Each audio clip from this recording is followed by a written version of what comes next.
13वीं सदी में महाराष्ट्र में एक प्रसिद्ध संत था, नाम संत नामदेव। कहा जाता है कि जब वे बहुत छोटे थे तभी से भगवान की भक्ति में डूबे रहते थे।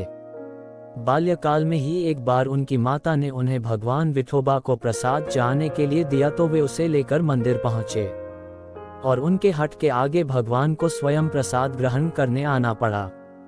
आज हम उसी महान संत से संबंधित एक प्रेरक प्रसंग आपसे साझा कर रहे हैं। एक बार संत नामदेव अपने शिष्यों को ज्ञान भक्ति का प्रवचन दे रहे थे। तभी श्रोताओं में बैठे किसी शिष्य ने एक प्रश्न किया, गुरुवर, हमें बताया जाता है कि ईश्वर हर जगह मौजूद है, पर यदि ऐसा है तो वो हमें कभी दिखाई क्यों नहीं देता? हम कैसे मान लें कि वो सचमुच है, और यदि वो है तो हम उसे कैसे प्राप्त कर सकते हैं? नामदेव मुस्कुराए और एक शिष्य को एक लोटा पानी और थोड़ा सा नमक लाने का आदेश दिया। शिष्य तुरंत दोनों चीजें लेकर आ गया।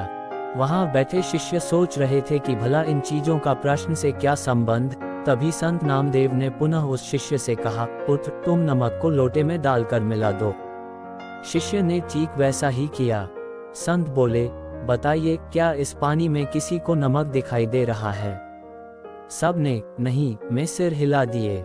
ठीक है, अब कोई जरा इसे चख कर देखे, क्या चखने पर नमक का स्वाद आ रहा है? संत ने पूछा। जी, एक शिष्य पानी चखते हुए बोला। अच्छा, अब जरा इस पानी को कुछ देर उबालो, संत ने निर्देश दिया।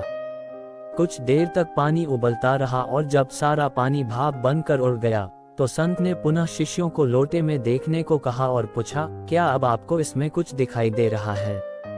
जी, हमें नमक के कण दिख रहे हैं, एक शिष्य बोला।